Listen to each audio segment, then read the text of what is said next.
Welcome to ARCH Talks, a video podcast series that explores the trends, challenges, and evolutions of the workplace. I'm your host, Monique Pothoff. I'm an independent workplace strategist based in Paris, France. We decided to do this podcast series to provide a platform for small to medium businesses in the industry so that their voices can be heard. Here's a word from our sponsors. I'm Stéphane Pic, co-founder at ARCH.DESIGN.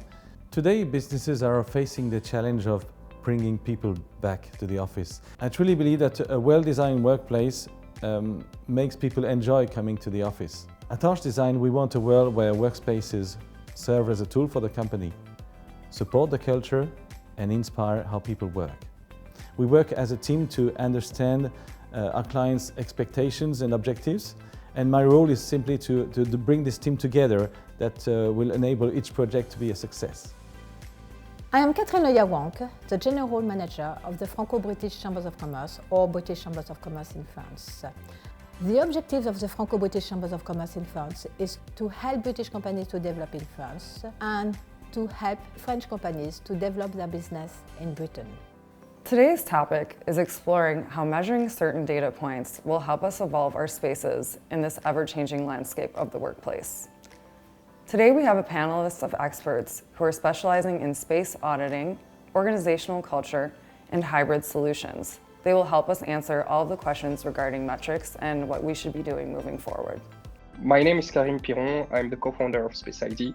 So we gather data about workplace utilization. So we analyze organization as a whole in order to assess their space planning needs, improve the quality of life at work, or change their working methods by improving their working environments. My name is Brooke. I'm the president of Envision You, and we use assessments, live events, online conditioning programs, and community to help organizations to enhance their leadership, sales, and culture for companies around the world. Hi, my name's John Vivadelli, and I am Executive Vice President at Tango Analytics. The why for our organization is managing and measuring the intersection of people and place for the benefit of both the employee and the corporation. Hi, my name is Céline Chaverot. I'm a workplace transformation strategist and change leader, and have been supporting companies in France and abroad for over 20 years in deploying hybrid working models. So thank you everybody for being here today. We really appreciate it and can't wait to hear from all of you. Our first question is going to be directed at Karim. Could you let us know what some of the traditional metrics have been while creating office spaces? Yes, sure, Monique. Actually, the occupancy rates, this is the key factor in any workplace or relocation project, as it will influence obviously the amount of space in terms of square meters that the client will choose for their project and therefore their financial investments. But when we talk about occupancy rate, we're not only talking about the average. One of the key metrics that is really important in this case, in this kind of project, so is the peak.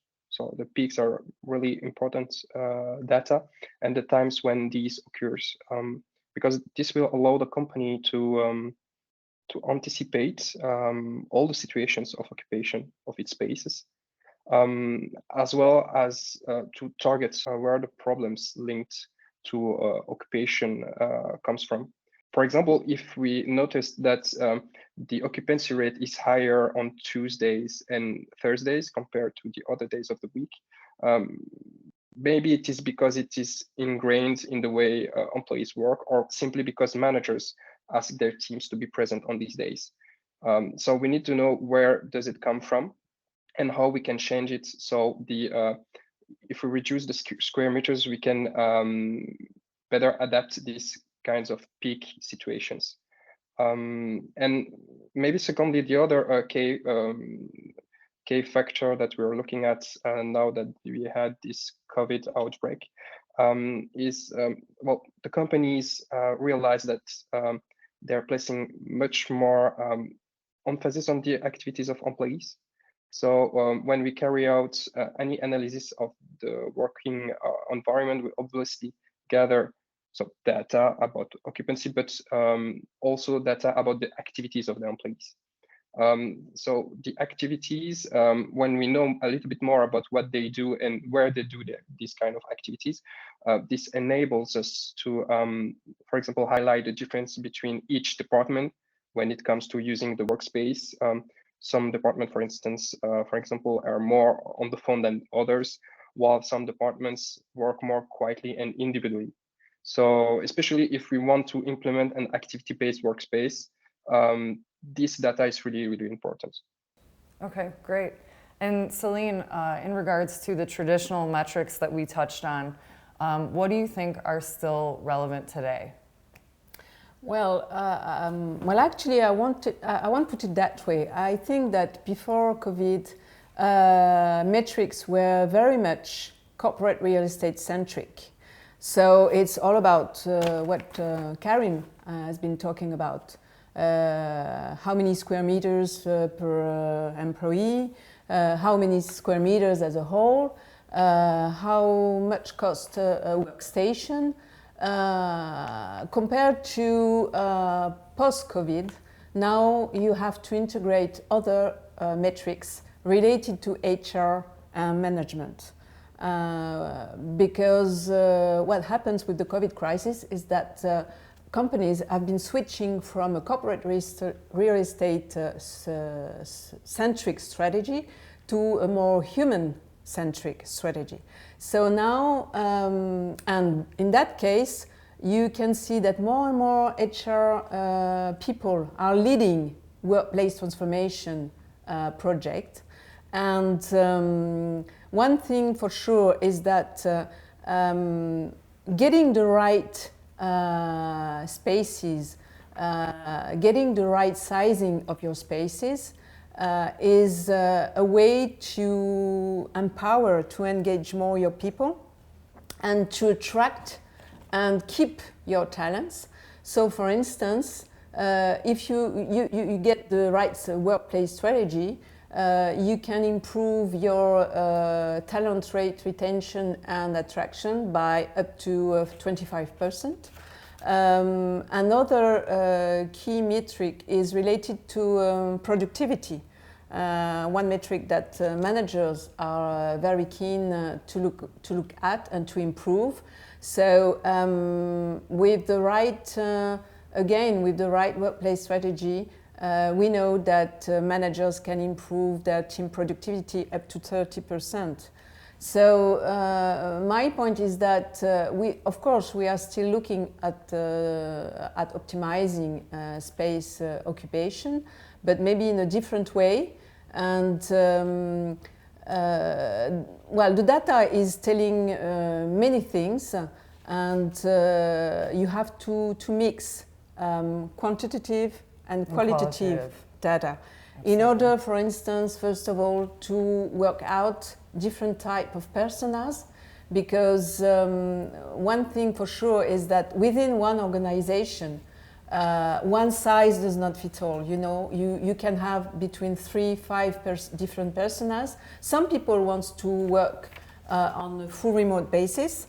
Others would like to work from the office every single day of the week, and in between you have other people wanted to work 2 or 3 days remotely and 2 or 3 days on site, depending on the activity they have. Absolutely. Whether or not they need to concentrate, whether or not they need to collaborate. So I would say that the data tells you many things, but it doesn't give you the solution. You have to work out the solution with all persons at stake in this transformation project. John, you and I talked the other day. We chatted about a whole lot of topics, and one of them was surrounding this kind of question that has been floating around my head for quite some time. What does the data tell us, and what does the data not tell us? I think that's such an important question that we all have to ask ourselves, because you can have a certain metric, but if you don't know what's behind that metric, it's not really relevant. So could you maybe touch on that a little bit? It's very important to move from space-centric measurements to more of a people-based metric. So that's a really important thing. The other thing I wanted to say was before COVID, very few organizations actually measured things very well at all. Usually it was a small amount of workplaces in a building, on a floor. They would try new tricks, they would try sensors, or they would try something else, but it was done in a way that was either short periods of time, or it was a small number of a small quantity of the workplace. So there's a big question here is, we were talking about data. A big question here is, how do you collect the data? And that's a huge thing. And from my perspective, there are a couple of really important watchwords on how, and that would be the data has to be collected consistently. So it has to be done continuously over time, and it should be done systematically rather than manually.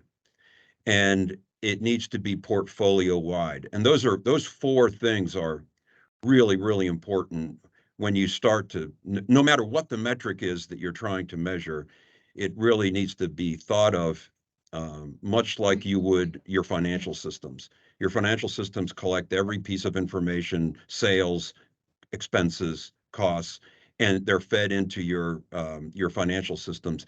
We really need to approach the workplace, both on the people side and on the space side, with that kind of discipline in mind. And it's actually not really happening that well. So consistent, continuous, systematic, and portfolio wide are some watchwords. And I think that when it comes down to some of the other metrics that, the difference between what was measured before and what's being measured now, one of the things we have to be careful of is how you define the metric. So oftentimes people measure quote unquote utilization. Well, utilization, there's several different definitions of utilization. It could be building capacity utilization. It could be assigned utilization. How many people are actually assigned to seats versus room capacity utilization, which is another metric, or actual utilization. And people get these things mixed up all the time. And so you'll have arguments or discussions about utilization, and one person's got one definition and another person's got another. So I think that's a really important consideration as well. That's great. Absolutely agree with you. So Brooke, you measure kind of different things, right? You are measuring culture and various other things. Could you maybe talk a little bit about what you do with clients, what you provide for them, and how you incentivize them to give that feedback, to get that data?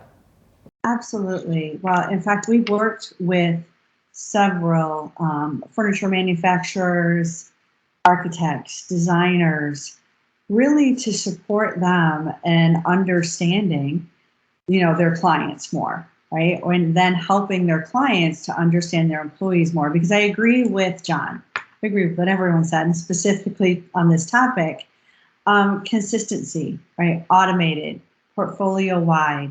Another thing is also it has to be anonymous, especially coming out of COVID, right? Coming out of this global pandemic. People are afraid. They're uncertain. They don't know what's happening. We're hearing all about this great resignation and, the quiet quitting and all of these other little buzzwords we're throwing around. And what it comes down to is people are afraid. They don't know what they're, to your points earlier, coming back to the workplace. What does that mean for me? If I don't, what does that mean for me? So having something, what we do is we have an assessment. There are many out there. Many companies have done them. Where ours differ is really helping the organization and the employees to understand why it's important. Why, one, your voice needs to be heard. Because many times when you're talking about gathering metrics, employees are frustrated because they take many and nothing is done with them. So they feel like their time's being wasted. So it's really important to let employees and organizations know that what they're going to get is not just about awareness. Awareness is great. And If you can't act upon it, then it's just really good knowledge to have. So it's very important, whether using our assessment, Align to Thrive, which Monique had mentioned, it measures culture, right? So in times of uncertainty, how are employees behaving from their own perspective, anonymously? They're telling the company-wide, all employees are taking the assessment. How do I behave in times of uncertainty?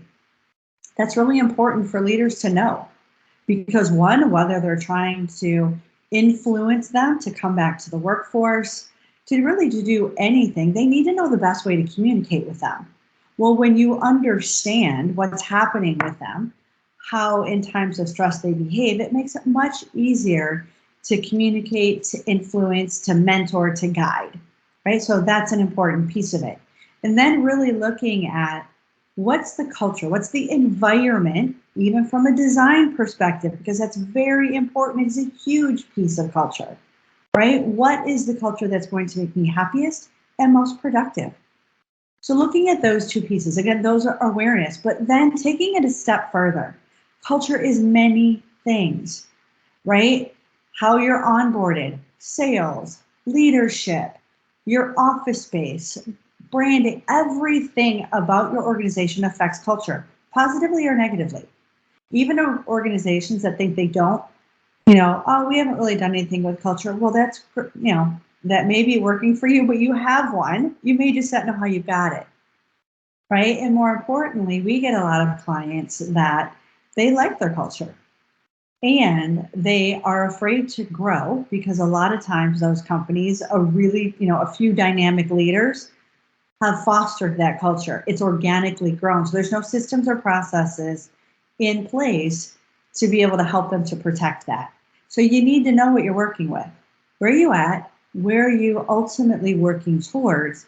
And what are the action steps in each area that affect culture, right? That you're going to take small action steps, don't do too much at once, to move you from that times of stress, uncertainty to the ideal. So hopefully I answered your question there, Monique. Did. And Brooke, thank you for that. I also wanted to see if there were any methods that you've used in the past to get people to take these assessments, to incentivize them to do it. Because John and I actually had a conversation the other day about how they measure things and then they don't follow up and then they become a bit disheartened by it and they don't answer future questionnaires. So how have you done things in certain ways to kind of pull people to take these questionnaires if they had a bad experience in the past? The Society of Human Resource Management did a huge global study all on culture and environment. And what it showed is 32% of employees are dreading going back to work, right? It also showed that they have to focus on, communication, transparency, trust, building an environment that really promotes that open communication. So those are some of the things along with the challenges that we work with leadership to whether, depending upon how large the company is, to send out an email to help to craft, right, the message for them. Because here's the thing, it can't just be communication about why this is so great for the company. A lot of employees don't care. They don't know what's in it for me. Why is taking this going to support me in being happier, being more engaged, wanting to come to work, to get over my fear, whatever that looks like. Just to add a little bit to that, we were talking about, well, what are you going to measure and what's in it for me? Huge issues. Well, my view is, and we talked about this, Monique and I kind of like to look at things as a process. And so one of the things that, whatever it is, the metric you're looking at, it really should tie all the way back up to what the corporate goals are. It always starts with the corporate goals. And every company has 4 of them, 3 or 4. They're on their website. So when the workplace strategy has to support the goals of the organization. Then underneath the workplace strategy, you have to pick the metrics that you're going to measure to find out, is my workplace helping and improving those corporate goals? And what that does is that it gives management and leadership the why are we doing this answer? Here's the reason why. You guys know what we're trying to do. We're trying to be more profitable.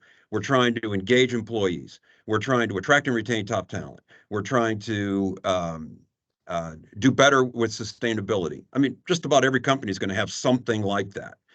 And so those metrics there has to be a certain kind of data that is being collected in order to match that or to feed that metric. Those corporate goals.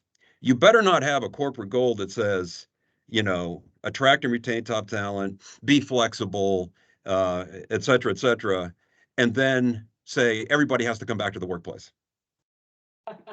That is incongruous, and people will find out if your core values and as a corporation, your core values and your culture, do you really mean it? But when you implement this workplace strategy that you're thinking about, it better be congruous. Yeah, one thing I wanted to add, given what John just said, is that one thing at stake when working out a workplace transformation strategy is to get everybody aligned in the company. And it starts, as you said, corporate goals, it starts with the why.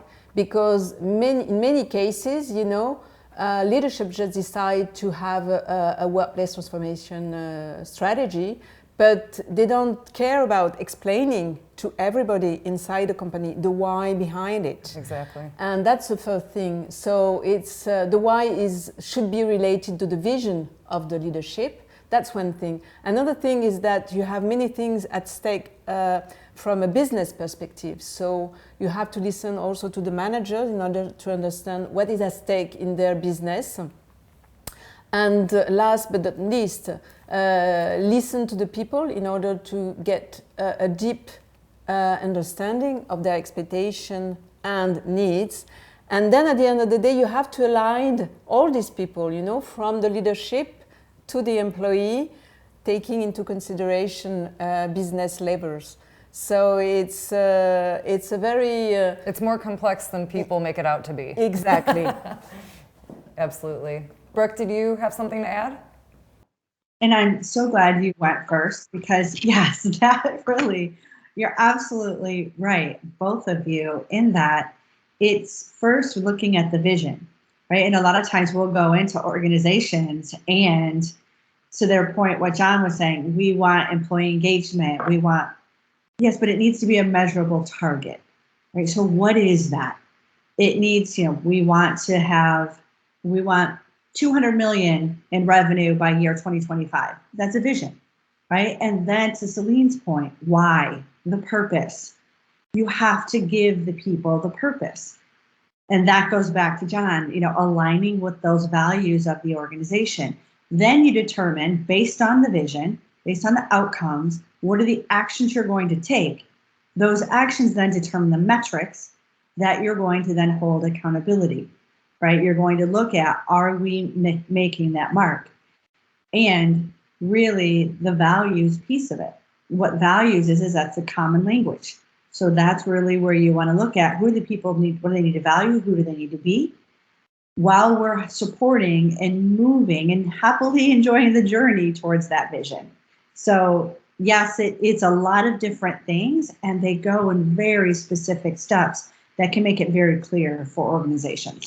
And I think people, especially after COVID, they want to work for something meaningful. They want a purpose. They need that why that you guys were talking about. If you don't have that, you're missing a huge piece in not only attraction, but also retention, keeping people there and engaged.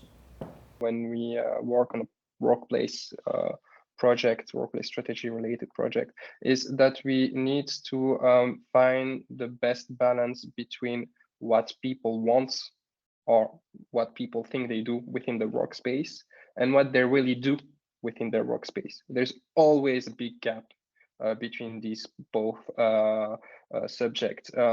When we ask people through assessments what they think about the percentage of their time they use their workstation, for instance, they will all say, okay, when I'm at the office, I'm on average 80% of my time at the workstation.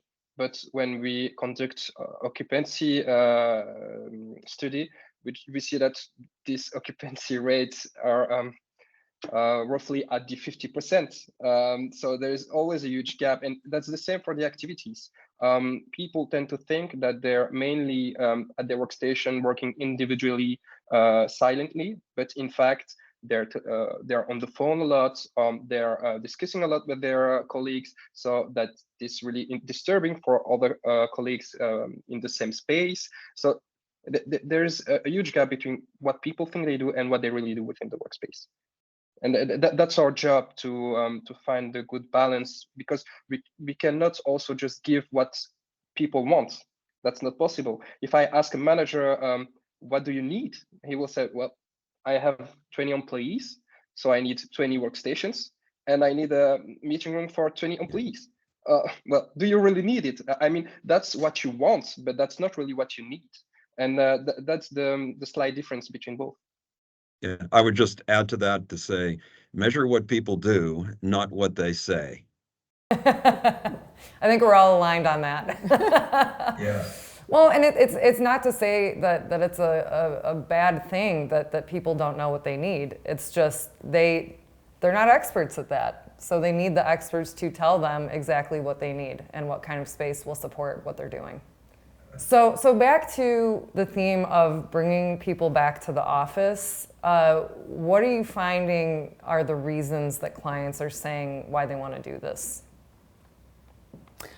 Well, I would say it depends on the country you are in, because, for instance, in France, talking about France since I'm French, I mean, most companies think they are not, there are a problem with trust. So they think that people, when they are working remotely, they are not as efficient, effective, productive compared to the office.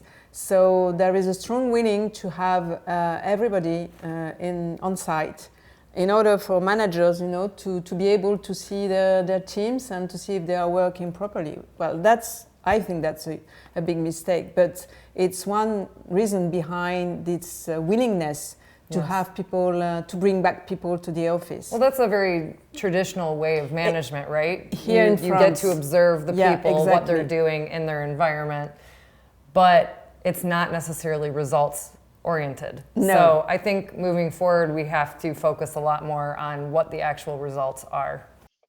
One of the reasons why people liked to come to the office was because the office was their second home, actually. They had the feeling that they were in their second home. Now, after the COVID, employees want to find in the office what they don't have at home. It could be quiet places for some, or places to socialize and talk for others, but they don't see the point to come to the office if they find the same setup as at home. So there is a huge difference between before COVID and after COVID. And I wanted to touch a little bit on the productivity piece of it. So people are looking at how productive are we? Maybe they're super productive at home when they're doing individual work, right? But then when it comes to collaboration, it's hard. Teams are complicated sometimes. But we're not looking enough, I think, at asynchronous and synchronous work. So is this person's particular job profile important to be in the office or not? I think a lot of it has to do with, do I have the right to work from home? Well, it depends on what kind of job you have, how much you're going to be working from home. Because if you're a manager and you need to be with your team, probably need to be in the office a little bit more. So I think kind of looking at it per individual is super important. And I think employees are going to be a lot more like customers tomorrow. We have to really pull people in. And how do we do that? By supporting them the best that we can. So I wanted to add something to that, which is, first of all, we have to define productivity and have to think about that. So each organization, that's going to be different. But there are fundamentally three different kinds of productivity. There's individual productivity, there's a team productivity, and then there's organizational-wide productivity. So and a leader in an organization, a CEO, we hear about this saying, everybody needs to come back to the office so that we can be productive. And then you have employees that say, wait a minute, I'm more productive when I'm at home. Both of those things could be right, because the organization may be more productive with people together, and an individual could be more productive for themselves alone at their home. But what has to be done is there needs to be a balance there, which is what hybrid workplace is all about. How do we strike a balance between the productivity of the individual, the team, and the organization? I think in the past we tended to look at things very black or white. We're going to be completely open office. We're going to be completely closed office. You can work from home. You can't work from home. The problem is a lot of people don't want to make the effort to look at the gray area of things. And unfortunately, success is in the gray area. So yeah, it's so much easier to use a club to kill a fly. So what it seems to me is that organizations, you really do need to get closer to the individual, or at least at the team level. I heard the head of workplace or head of real estate for Amazon commented this, and he said, our company is just too big, too diverse, and in too many locations around the world for us to mandate from a CEO level what the workplace is going to look like everywhere in the world and how often people come in. It just doesn't make any sense. That has to get pushed down into the team-based, down to a team level at least, in order for that manager to help to be able to produce the most productive team that he can or she can. And we get a lot of clients that come to us, and that is part of their challenge, right? Is that, what do we do about all of these people that are working from home? We want them to come back into the office. And what we speak to, and this is what John had talked about as well, is why, right? What is the reason behind it? And a lot of times what we find is it's uncertainty in leadership. They don't necessarily know how to lead, how to keep a culture together, how to motivate, how to engage a remote workforce. So it's less about, are our people more productive at home or are they not? And it's more about the leader saying, I don't know how to lead in this type of environment. So we're getting a lot of leadership engagement in that respect, because the reality of it is a lot of the reasons why is we have real estate sitting there vacant, right? We have the people, managers, leaders are used to managing actions, not outcomes. Well, they can't see the actions when the people are working from home. The reality of it is the best leader manages outcomes, not actions. So it's that slight shift in mindset to all of your points. Yeah, some people are better at home. Some are better in the office. They are client facing, right? They need that professionalism there, all of that. And it's really looking at each step and the overall why of the company. Why are we making this decision? Is it a good business decision, or is it all about, I want to feel more certain? Well, and I think it's also about being authentic about what you're communicating. If, you know, someone else mentioned it earlier, if you're saying this is what we're doing and why we're doing it, but they really mean something else, people see through that. I mean, employees are very smart. They catch on to these things really quickly. So be authentic. If your goal is, I want to make the most money I can, and that's your goal, then communicate that. I think all of us on the panel have an interesting perspective, because we didn't only live it, but we also are observing it kind of from a distance. So we get to see almost both sides of the situation, which is super helpful when planning workspaces. And as you were just saying, you know, it's at the end of the day, it's all about authenticity, purpose, culture, and related to the vision and the why behind all these transformation projects. Well, it's inevitable, so why not prepare for it while it's still early on? It's going to happen either way, so you might as well get ahead of it. In the past, we tended to look at office design in a very reactive way. We would redo our spaces every 5 to 10 years, do a facelift, maybe apply a few trends, like open office space. For the future, we need to really be proactive instead of reactive. We have to strategize. We have to really think of our business goals and how we want to support our people. In 2023, ARCH Talks is going to do a special series about how other industries can help design and rethink our workspaces. Any questions, please write to us at the following address on the screen, and we're happy to answer any questions you may have. Merci et à bientôt.